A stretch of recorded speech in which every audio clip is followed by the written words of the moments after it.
सुरुवात करण्याच्या अगोदर आपण साहित्य काय काय लागणार ते आपण पाहूया। तर इकडे मी मिल्क पुडिंग विथ जेली दाखवणार आहे। सो आपण इकडे दूध घेतलेलं आहे, 300 ml दूध आहे, तसंच ही जेली आहे, रोज सिरप वापरून केलेली एक जेली आहे, केशर सिरप वापरून केलेली एक जेली आहे आणि एका जेलीमध्ये ऑरेंज कलरची दिसते त्याच्यात मी व्हॅनिला इसेन्स टाकलेला आहे आणि ऑरेंज फूड कलर, तर तिकडे तुम्ही ग्रीन कलर देखील टाकू शकता। तसंच 300 ml साठी मी 2 टीस्पून भरून इकडे घेतलेला आहे। हे बघा जेली पावडर आहे, without flavour, without any colour.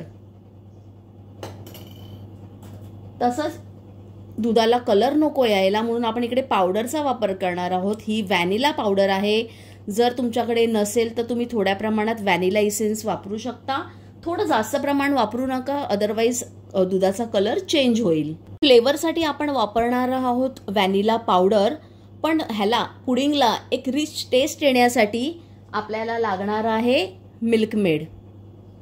हे बघा ह्याची रेसिपी देखील मी तुम्हाला शेअर केलेली आहे, मी परत एकदा कमेंटमध्ये जेली आणि मिल्क मेडची रेसिपी तुम्हाला शेअर करीन। तर आता आपण कृतीला सुरुवात करूया। सगळ्यात प्रथम आपल्याला काय करून घ्यायचं आहे, हे जे मिल्क मेड आहे हे आपल्याला दुधामध्ये ऍड करायचं आहे।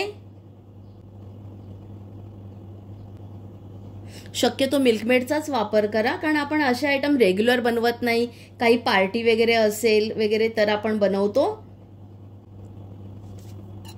तर ह्याला मी व्यवस्थित नीट मिक्स करून घेते। तसंच मी आता ह्याच्यात व्हॅनिला पावडर देखील टाकते। ही बघा अंदाजे मी 1 टीस्पून भरून टाकलेली आहे। ह्याला व्यवस्थित मी मिक्स करते। तसंच ह्याच्यातील मी थोडंसं दूध घेणार आहे। हे बघा हे जे दूध आहे तर या जेली पावडर मध्ये टाकण्यासाठी मी थोडंसं दूध घेते आहे आणि आपल्याला ह्याला व्यवस्थित नीट मिक्स करून घ्यायचं आहे। तर हे बघा इकडे आपण जेली पावडर मध्ये दूध ऍड करून ठेवलेलं आहे। आता आपल्याला काय करायचंय, पहिलं दूध आपल्याला उकळवायला घ्यायचं आहे। तर इकडे आपलं मिल्क मेड व्यवस्थित नीट मिक्स झालेलं आहे। हे बघा आता हे थोडंसं गरम झालं की आपण ह्याच्यात जेली पावडरची पेस्ट आहे ती ऍड करणार। तर दूध गरम होतंय तोपर्यंत मी तुम्हाला दाखवते। तर बघा हे मी अशा काचेच्या भांड्यामध्ये असं जेली ह्याला लावून ठेवलेली आहे खाली। तर ह्याच्यावर आपल्याला दूध ओतायचं आहे। गॅसची फ्लेम ही मी स्लो ठेवलेली आहे। तर इकडे मी हे बघा अशी जेली घेतलेली आहे, ही व्हेजिटेरियन जेली पावडर आहे, क्लिअर आणि हे बघा अनफ्लेवर्ड आहे। तर ही जेली तुम्हाला मार्केटमध्ये इझिली मिळेल। ही तर मी UAE मध्ये घेतलेली आहे, पण तुम्ही इंडियाला देखील कुठल्याही जिकडे केकचं साहित्य मिळतं, केक बनवण्याचं किंवा चॉकलेट बनवण्याचं, त्या शॉपमध्ये देखील तुम्हाला ही मिळून जाईल। तर दूध आपलं गरम व्हायला लागलेलं आहे।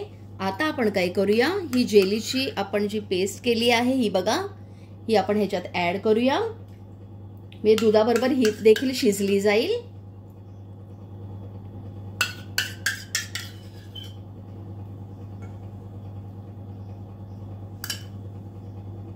तर ह्याला आता आपल्याला उकळी येईपर्यंत आपल्याला ह्याला शिजवून घ्यायचं आहे, म्हणजे पेस्ट वगैरे पण नीट शिजली जाईल आतमध्ये।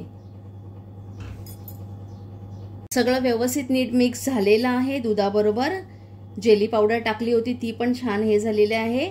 आता आपल्याला ह्याला एक उकळी काढायची आहे।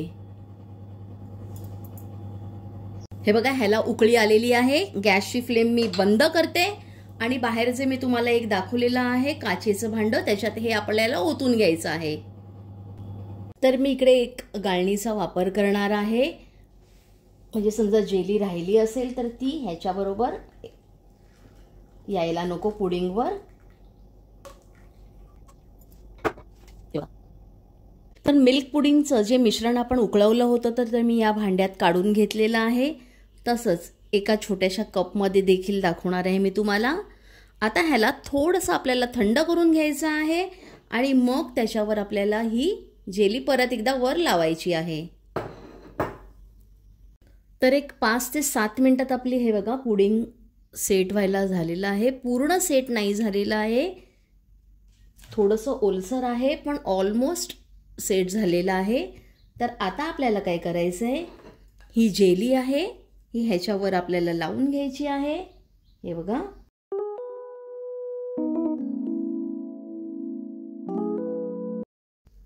अशीच मी सगळी लावून घेते.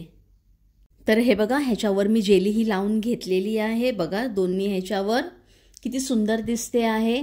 तर आता आपल्याला थोडा वेळ बाहेर परत एकदा सेट करून फ्रीजमध्ये ठेवायचं आहे, कमीत कमी 2 तासासाठी. आणि मग मी तुम्हाला दाखवते की ही कशी दिसते ती. तर इकडे आपलं मिल्क पुडिंग विथ जेली हे फ्रीजमध्ये व्यवस्थित सेट झालेलं आहे. हे बघा, आता मी तुम्हाला एका प्लेटमध्ये काढून दाखवते. हे बघा, मी पीस हा कट केलेला आहे. तुम्हाला दिसत असेल किती सुपर सॉफ्ट असं बनलेलं आहे.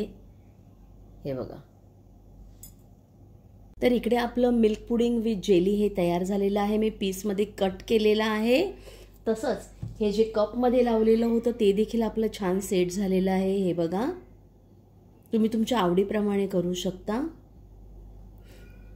तर ही रेसिपी आवडल्यास नक्कीच एक लाईक करा. आपल्या फ्रेंड्स आणि रिलेटिव्स बरोबर हा व्हिडिओ शेअर करायला विसरू नका. तसंच आजपर्यंत माझ्या चॅनलला सबस्क्राईब केलं नसेल तर प्लीज करा. धन्यवाद.